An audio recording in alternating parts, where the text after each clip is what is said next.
Yo, y'all know what time it is. It's Kicking It with Kula, all things hip-hop 2026, baby. Let's go. Speaking of 2026, I'm starting the year off with something crazy, something new, something different.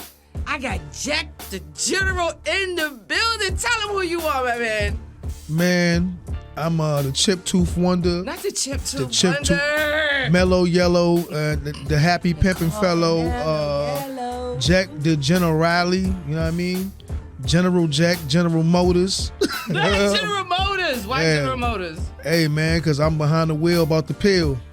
You heard? Oh, okay. With the banana joke. I like it. Yeah, you with the banana joke. I love it. I love it. So, you are my producer spotlight on the producer and the MC segment on Kicking It with Kula, all things hip hop. And what we do here with our producers, we showcase.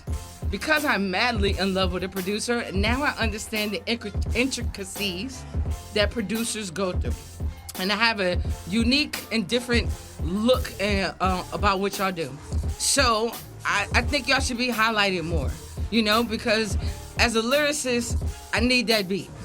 You know what I'm saying? I could drop the freestyle acapella all day, but it's something about riding that beat. So you are my first producer of the year. I'm super stoked about that, and I'm gonna pick your brain today. Hey, be careful in there. It's dangerous in there. There's a sign. It says, at your own risk, psychiatrist. Don't do it to yourself. Ain't nobody scared. There's yellow tape around the couch of a psychiatrist's office. Just know that. Ain't nobody scared. So first off, we're gonna go in the past. And we're going to talk about, by the way, I need to let everybody know, Kicking It with Kula, all things hip-hop, is about hip-hop. Be it the DJ, the producer, whatever. Everything hip-hop. And we are on K101.2 Pop every Saturday from 2 to 3. So lock in. Now, right now, what you're hearing, we're going to be listening to all the Jeck's instrumentals while we talk. So you're going to hear the dopeness, and you're going to nod your head because I'm doing it right now. I'm ready to spit. I got to focus on the interview. So you're going to be wondering, who's doing the music underneath? This is his music. So when he drops his socials, trust me, you're going to know where to go to hear more dopeness like this. So with that being said, we're going to go into the meat and potatoes of this interview. Jeck. Let's go. What is it about being a producer? What got you into this art, this craft? Being an MC. Okay. Talk to me about that. Being an MC I can relate to that.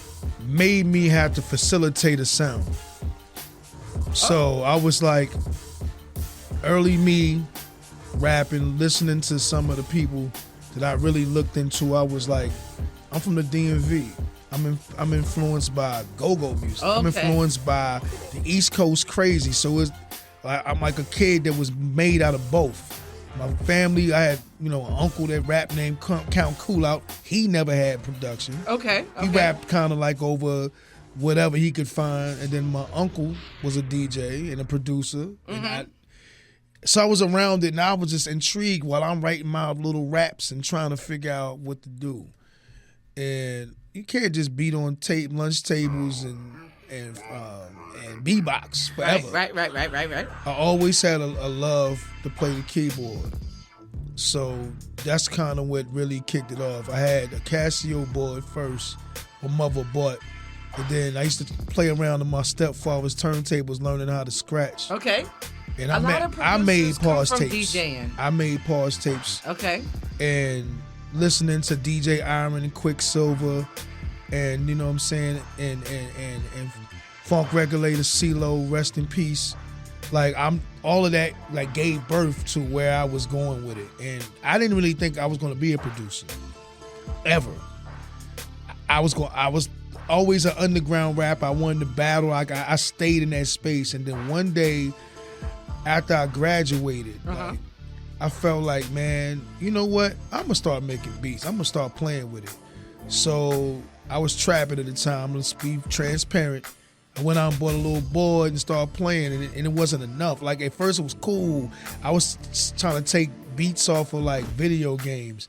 So homeboy of mine, DJ Chosen One, gave me a mixer with a 4-second sampler.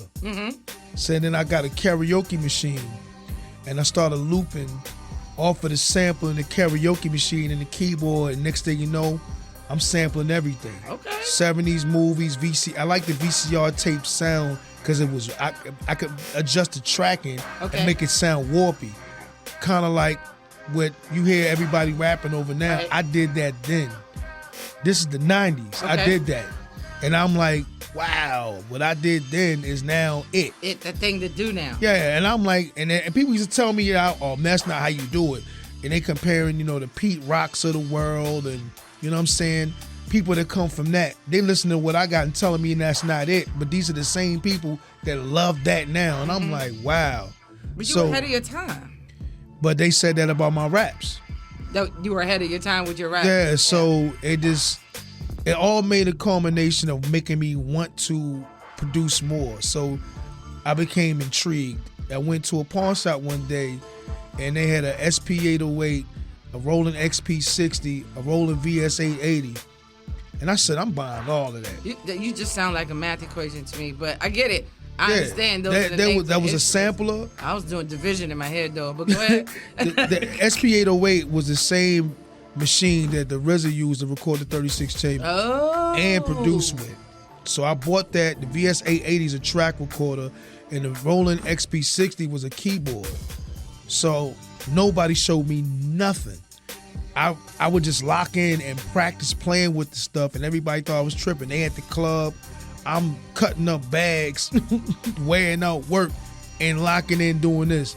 I wouldn't even leave the crib for like weeks, and that's how I learned to produce. Kanye just stuck in the room. I did that. That's why when I heard this story, I'm like, that's my story. Oh. Except I was in the trenches, in the street, catching charges, wilding, all of that on top of that. So you were multitasking. Yeah, man, and that's real life truth. Like anybody that knows me can tell you that is actual factual, and coming from a small town with it too, and having multiple influences from multiple cities. That's crazy. So when was the turning point that made you realize, okay, I got bars, I'm out here in these streets, I'm a focus strictly on producing music? Interesting story. We started putting music out, and I'm from Culpeper, VA, by the way. Okay. I've always been in DC and Maryland most of my life. My auntie's family out there, so I would be out there trying to get down on U Street and anywhere else I could find ciphers. I would go hunting ciphers. I even came to Richmond here and there, and I used to go to Tidewater too, and my siblings were from New York, so I go to New York and get involved in that. Like I was heavy in New York and heavy in DC. But around our way, our hip-hop scene was crazy from my little area. So we was always doing stuff. And then it dawned on me one day that everybody was looking at us like we was them. Because we were deep. Yep. Just like now. Like how you see the Suppliers and the Hooligans running together as a mega squad called the Brotherhood. Okay. We did that then. It was a Total Strangers and Noise Pollution, and we ran together like that. That's a dope name, Noise Pollution. Yeah. That's a dope name. So we did that. And then one day I was recording a project, and I said, yo, man, like, I need to go see what else I could do with it. I went to Virginia Beach and met a guy named Mike Lathan. And Mike Lathan used to do background bass guitars for the Gap Band and a lot of people. I met Chad Hugo there. I met some well documented gospel singers. I can't think right now. Just my mind's cloudy. But people that got plaques on their wall. Okay. Just going over there. Now, he was the first person, and that's why I name dropped him, that showed me how to actually arrange. So what I did was I used to make all my beats and I have all my parts, and I would basically mute and unmute every part, and I would just record it like that. Mm-hmm. He actually showed me how to use MIDI to record it into a computer program and to break it down. Now mind you, no one ever showed me how to mix, so I'm doing it based off of what I think it's supposed to sound like. Okay. So I gotta credit him for that, man. He showed me that, and I was like, I'm starting to get real good at this. Because the mix is intricate.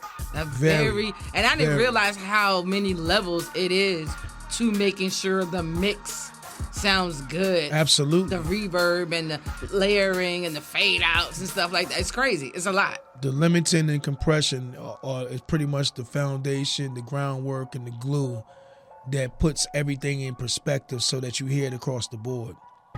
But like I said, I had no idea. So I left there with a whole new outlook. Okay. And he had a studio called A&M Recording, just for the record, since we doing this. And I went back like totally reinvigorated, like, yo, I'm going to really start producing and killing bars from now on. And I went crazy after that. And the next step up the ladder is after I started getting nicer, like fast forwarding a year or two, just me grinding. Mm-hmm. I made a project called Escape from Bleeps Creek and A Problem Child. So I did kind of a 2-piece special with no cheese and lettuce. No cheese. No lettuce. No cheese and no lettuce. Straight chicken and bread with no pickle. Sometimes you don't need all that extra fluff. So just give me the meat. So I went to a studio my homie in Charlottesville told me about called Crystal Phonics. So I go in there and I take my project that I'm feeling real good about. Because we already putting mixtapes out and doing all that. And I'm in there playing it and a big guy walks in, black dude, dreads, whatever. I'm like, and just stands there like going, wow. I'm like, okay. He said, whose record is this? I said, it's my record. Who produced it? I'm like, I produced it. Who recorded it? I recorded it. He said, this sounds good, man. He said, what's your name? I said, Jeck. Back then it was Jeck Is. Okay. And he was like, yo, Jeck, you got something. I'm gonna start calling you Big Jeck. I was a Big Jeck in the building. So I like Big Jeck. He introduced me as the drummer from the Dave Matthews Band, Cohen Cap Show. What? And I was like totally blown away. So I recorded it, I got my project mastered. My uncle, they call him Schooner on the Schooner in the backseat. He's a heavy go-go connoisseur, got a big following in the DMV with pushing go-go. Hooked me up with his homeboy, and because of the co-sign from him and the homeboy, I'm in Universal Records.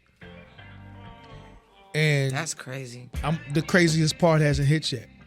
So I'm in there playing my stuff. I brought my boy with me playing this stuff. He's from DC, Gifted Vet. That was my OG. The name Big Star comes up. And to this day, me and Big, that's Shout the big out homie. to Big Star! They were talking about. Yeah, I'm gonna play him on a commercial drop. Yeah, I'm playing Big Star the commercial big drop. homie. Yeah. They were like, do you know who Big Star is? And it was crazy because at the time, he just dropped It's a Problem, man. We was selling mixtapes that had it on it. I felt like, oh, man. We was always selling mixtapes. I'm like, yeah. He said, we want you to be like that. Matter of fact, we need to try to get you two together. It never happened. Both of us got in our own ways. We started doing our own things. I never got a chance to meet him then. I met him a couple years ago. And I told him the story and it blew his mind. I'm like, yeah. They tried to have me say I was from Richmond. They tried to say I was from D.C.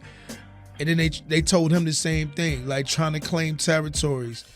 But that's the story. Like, and from there, I caught a charge.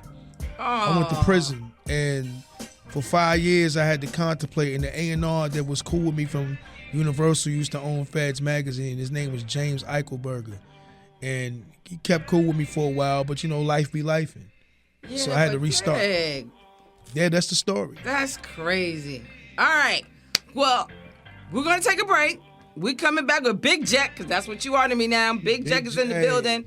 And stay tuned for Kicking It with Kula, all things hip-hop. It's not just music, people. It's the culture.